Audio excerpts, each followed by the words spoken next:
அனைவருக்கும் வணக்கம். இந்த 2025ல சுக்கிர பெயர்ச்சி ரொம்ப விசேஷமா பார்க்கப்படுது. ஏன்னா சுக்கிர பகவான் இந்த வருடத்துல உச்சமாகிறாரு. மீன ராசியில சுக்கிர பகவானுடைய சஞ்சாரம் இருக்கும். மீன ராசியில சுக்கிரன் வந்து உச்சமாவாரு. சோ இந்த சுக்கிர பெயர்ச்சி ரொம்ப விசேஷமா பேசப்பட்டுட்டு வருது. இது நம்ம ராசி நம்மளுடைய நட்சத்திரத்துக்கு நல்லதை பண்ணுமா, எதன் வகையில ஃபேவரா இருக்கும், எதன் வகையில அன்ஃபேவரா இருக்கும் அப்படிங்கிற ஒரு டீப் அனலைஸை இந்த வீடியோ பதிவுல நம்ம பார்க்கலாம். அதுக்கு முன்னாடி சுக்கிரனுடைய தன்மை அப்படின்னு நம்ம பார்த்தோம்னாலே சுக்கிரன் வந்துட்டு ஒரு சுபத்துவமான கிரகம், மிக முக்கியமான சுபத்துவமான கிரகம். முக்கால் பங்கு சுபகிரகம், கால் பங்கு மட்டும் பாவகிரகம் அப்படிங்கிற ஒரு கான்செப்ட்ல வரும். இந்த சுக்கிரனை தான் வந்துட்டு இந்த சுபமான மங்களமான மாற்றங்களுக்கெல்லாம் முக்கியமா பார்ப்பாங்க. அதன் வகையில சுக்கிரன் வந்து உச்சமாகிறது ரொம்ப சிறப்பு, ரொம்ப விசேஷம் அப்படின்னு சொல்லப்படுது. அதே போல அது ஒரு ராசிக்கும் ஒரு நட்சத்திரத்துக்கும் கொஞ்சம் வேரியேஷன் ஆகும். சில ராசிகளுக்கு பார்த்தோன்னா சுக்கிரன் வந்து கொஞ்சம் நெகட்டிவான இன்ஃப்ளூயன்ஸ் பண்ணக்கூடிய கிரகமா வரும். சில ராசிகளுக்கு பார்த்தோன்னா சுக்கிரன் வந்து ரொம்ப முக்கியமான ரோலை பிளே பண்ணக்கூடிய ஒரு கிரகமா வரும். ஸோ அது நம்மளுடைய ராசி நம்மளுடைய நட்சத்திரப்படி அது கொஞ்சம் வேரியேஷன் ஆகும். ஆனா இயற்கையா பார்த்தோம்னா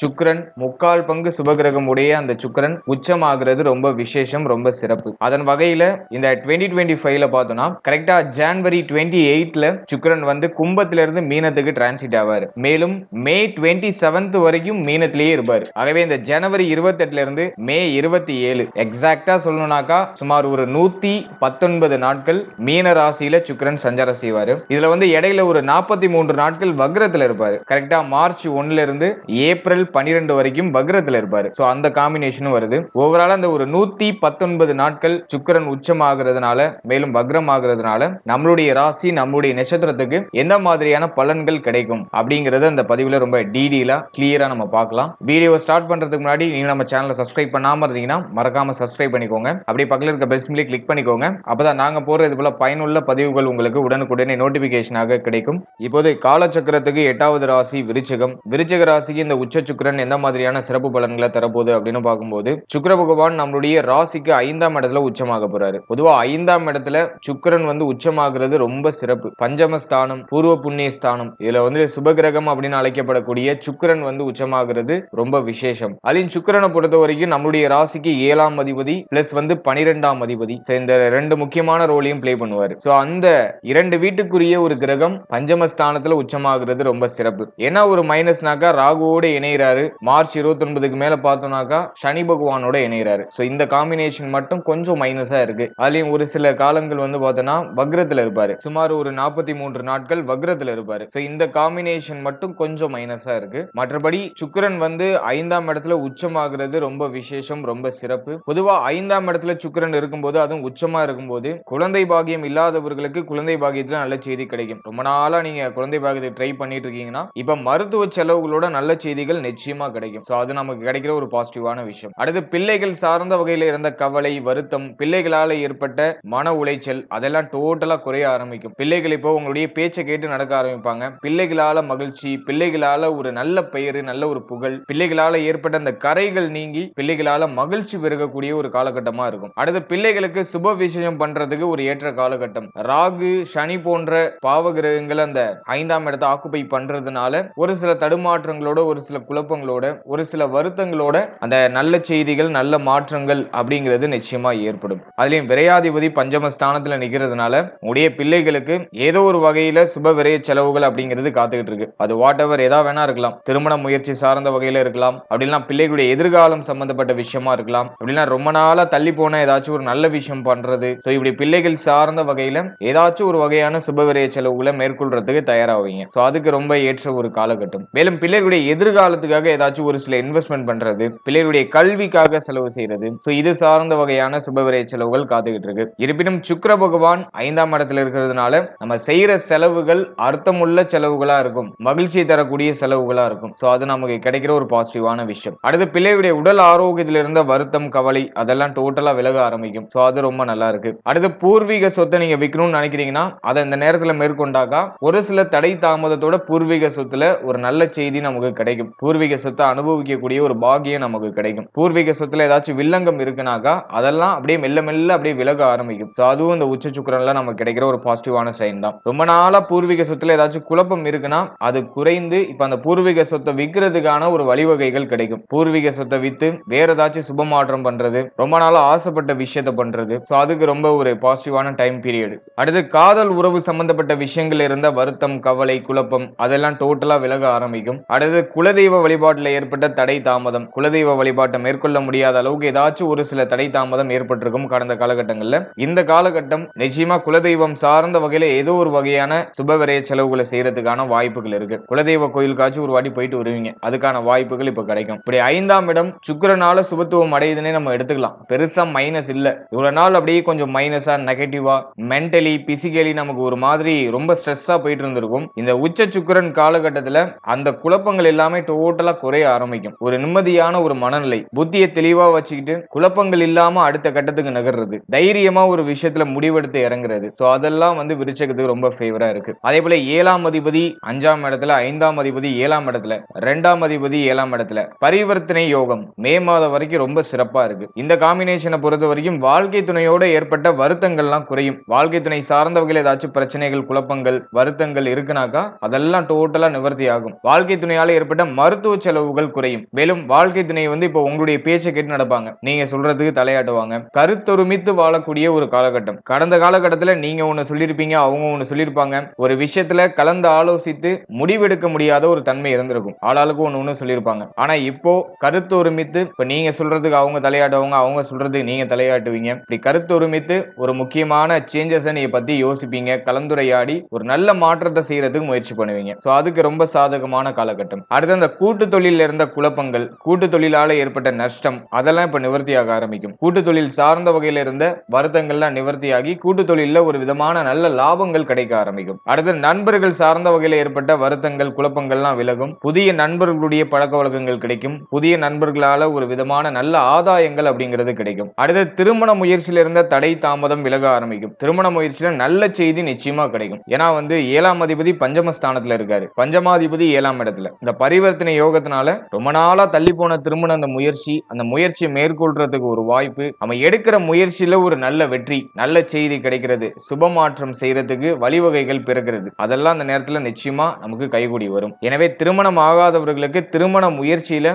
ஒரு இனிமையான செய்தி நிச்சயமா கிடைக்கும். அடுத்து சுக்கிரன் வந்து பார்த்தோன்னா தன்னுடைய சப்தம பார்வையை லாபஸ்தானத்துல செலுத்துவாரு, கேது மேல செலுத்துவாரு. பொதுவா கேது லாபஸ்தானத்துல இருக்கிறது ரொம்ப விசேஷம். அது மேல சுக்கிரன் பார்வை, குரு பார்வை இதெல்லாம் பதிகிறது இன்னும் சிறப்பு. எனவே பொருளாதார ரீதியா பின்தங்கி இருந்த விருச்சகம் இப்போ மீண்டும் எழுச்சி பெற ஆரம்பிக்கும். பொருளாதாரம் கையில தங்கும். பொருளாதாரத்தை சேமிக்கிறது, ஒரு மகிழ்ச்சியான செலவு செய்யறது, ஒரு அர்த்தமுள்ள செலவு செய்யறது. ஏன்னா வந்து லாபஸ்தானத்துல விரையாதிபதி பார்வை படுது. இது வந்து ஒரு அற்புதமான செலவுக்கான அடித்தளத்தை நிச்சயமா ஏற்படுத்தி கொடுக்கும். மேலும் பொருளாதாரம் சம்பாதிக்கணும் அப்படிங்கிற அந்த ஒரு எண்ண தூண்டலை அதிகமா கொடுக்கும். இப்போ வந்து ரொம்ப விறுவிறுப்பா இருப்பாங்க, நிறைய சம்பாதிக்கணும், சேமிக்கணும், லைஃப்ல அடுத்த கட்டத்துக்கு போகணும் அப்படிங்கிற அந்த மைண்ட் செட் வந்து ரொம்ப பலப்படும். அதுலயும் குரு பார்வை லாபஸ்தானத்துல பதியுது. வீடு கட்டாதவங்க வீடு கட்டணுங்கிற எண்ணத்தை தூண்டிவிடும். மேலும் ஒரு சிலர் வீடு கட்ட ஸ்டார்ட் பண்றது, மேலும் நீங்க ஏதாச்சும் வாடகை வீட்டுல இருக்கீங்கன்னா இருக்கிற வாடகை வீட்டை விட்டுட்டு வேற ஒரு இடத்துக்கு ஷிஃப்ட் ஆகுறது, உங்களுக்கு சாதகமான இடங்களுக்கு ஷிஃப்ட் ஆகுறது. அந்த ஒரு மாற்ற அமைப்பு நமக்கு சாதகமா இருக்கு. அடுத்தது வீட்டை பழுது பார்த்தல் சார்ந்த வகையில செலவு, வீட்டை புதுப்பிக்கிறது, வீட்டுக்கு தேவையான பொருட்களை வாங்கி வைக்கிறது. இப்படி இதுவும் ஒரு பாசிட்டிவான சைடை நமக்கு காமிக்குது. அடுத்தது மூத்த சகோதரத்துவம் சார்ந்த வகையில மகிழ்ச்சி. மூத்த சகோதரத்துவத்தால ஏதாச்சும் சுபவிரய செலவு, மூத்த சகோதரத்துவத்துக்கு ஏதாச்சும் நல்ல விஷயங்கள் பண்றது.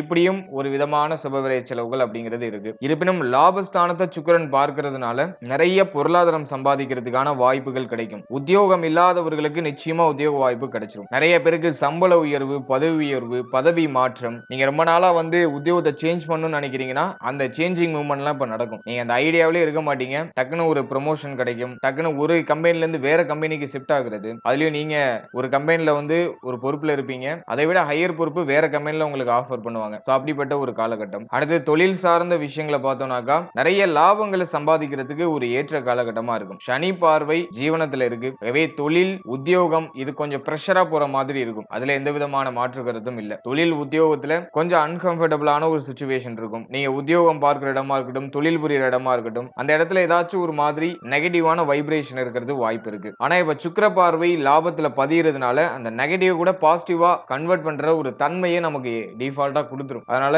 இந்த காலகட்டத்துல தொழில் உத்தியோகம் பெருசா மைனஸா படல. நல்ல பொருளாதாரம் சம்பாதிக்கிறது, சுப மாற்றங்களுக்கான செலவுகளை செய்யறது, அது சார்ந்த வகையில நமக்கு ஃபேவரா இருக்கு. அடுத்து இந்த சுக்கிர பெயர்ச்சிக்கு பிறகு பார்த்தோம்னா இந்த வக்ர காலகட்டம் கொஞ்சம் நெகட்டிவா இருக்கிறது வாய்ப்பு இருக்கு. அதாவது வந்து சுமார் ஒரு 43 நாட்கள், 119 நாட்கள்ல 43 நாட்கள் கொஞ்சம் நெகட்டிவா இருக்கிறது வாய்ப்பு இருக்கு. ஏன்னா வந்து சுக்கிரன் வந்து வக்ரம் ஆயிட்டு ஆயிட்டா நீச்ச பலன் அப்படிங்கிற கான்செப்டுக்குள்ள வந்துரும். மார்ச் 1ல இருந்து ஏப்ரல் 12 வரைக்கும் வக்ரத்துல இருப்பாரு. சோ அந்த காலகட்டம் கொஞ்சம் டஃபா இருக்கிறது வாய்ப்பு இருக்கு. சோ எதன் வகையில அது டஃபா இருக்கும் அப்படின்னு பார்த்தோம்னா, பிள்ளைகள் சார்ந்த விஷயம், குழந்தைகள் சம்பந்தப்பட்ட விஷயம், பூர்வீக சொத்து சம்பந்தப்பட்ட விஷயம், காதல் உறவு சார்ந்த விஷயம், வாழ்க்கையினுடைய உடல் ஆரோக்கியம் சார்ந்த விஷயம், இதுல எல்லாம் கொஞ்சம் கேர் எடுத்துக்கிறது நல்லது. மார்ச் 1ல இருந்து ஏப்ரல் 12 வரைக்கும் இப்ப நான் சொன்ன விஷயங்கள்ல கொஞ்சம் நீங்க கேர் எடுத்துக்கிறது இன்னும் நமக்கு பெட்டரான பலன்களை கொண்டு வந்து சேர்க்கும். அதே போல இன்னொரு விஷயத்தை நீங்க நல்லா அண்டர்ஸ்டாண்ட் பண்ணிக்கணும். இந்த குழப்பம் தற்காலிகமானது. இந்த குழப்பம் நல்ல விஷயத்துக்கான ஒரு அடித்தளம்னு நான் சொல்லுவேன். ஏன்னா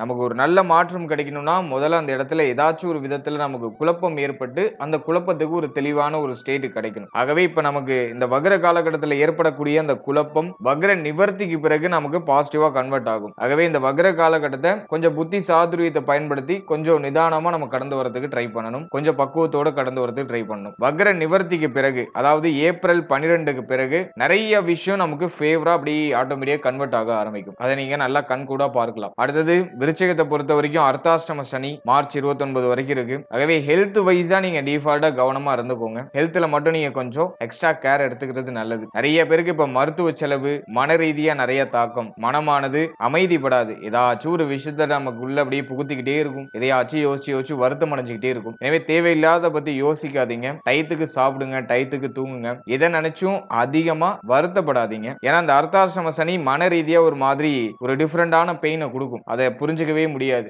எதுக்கு யோசிக்கிறோன்னு புரியாது, எதுக்கு கவலைப்படுறோன்னு தெரியாது. ஏதோ ஒரு விஷயத்த நினைச்சு நம்ம வருத்தம் அடைஞ்சுக்கிட்டே இருப்போம் மாத்தி மாத்தி. அதனால அந்த சனி பயிற்சி வரைக்கும் எதையும் ஓவரா திங்க் பண்ணி உங்களை நீங்களே வருத்தம் அடைய வச்சுக்காதீங்க. ஃப்ரீயா மூவ் ஆன் பண்ணுங்க. நல்லா மூச்சு பயிற்சி பண்ணுங்க. உங்களுக்கு பிடிச்ச இடங்களுக்கு போயிட்டு வாங்க. மன ஆரோக்கியத்தை பராமரிக்கிறதுக்கு என்னெல்லாம் பண்ணணுமோ அதெல்லாம் பண்ணுங்க. சனி பயிற்சிக்கு பிறகு நிறைய சுபமாற்றம் உங்களுக்காக காத்துக்கிட்டு இருக்கு. ஆகவே அது வரைக்கும் ஹெல்த் வைஸா கொஞ்சம் கேர் எடுத்துக்கிறது நல்லது. ஓவராலா இந்த சுக்கிர பயிற்சியை பொறுத்த வரைக்கும் நிறைய சுபமாற்றம், சுபவிரய செலவு, மகிழ்ச்சியான மாற்றம், அதுக்கான அடித்தளம் அப்படிங்கிறது இந்த காலகட்டங்களில் நிச்சயமா நமக்கு ஏற்படும். ஏதாச்சும் குழப்பங்கள் ஏற்பட்டாலும் அது நிச்சயமா நமக்கு நெகட்டிவ்ல போய் முடியாது. முடிவு அப்படிங்கிறது பாசிட்டிவா இருக்கும். அதனால எந்த விஷயத்திலும் நீங்க தைரியமா செயல்படலாம். நிச்சயமா ஒரு நல்ல வெற்றி, நல்ல மாற்றம் நமக்கு கிடைக்கும். வாழ்த்துக்கள். இப்போ நீங்க இதுவரைக்கும் பார்த்த பலன்கள் வந்து ஜஸ்ட் ஒரு கோச்சார பலன்கள் தான். கிரகங்களுடைய மாற்றங்களுக்கு ஏற்ப பொதுவா சொல்லக்கூடிய ஒரு பொது பலன் தான். இது உங்களுடைய ஜனனகால ஜாதகத்தில் நடக்கக்கூடிய தசா புக்தி கிரக அமைப்புகளுக்கு ஏற்ப இந்த பலன்கள் எல்லாம் மாறுபடும். எனவே 100% பலன்களுக்கு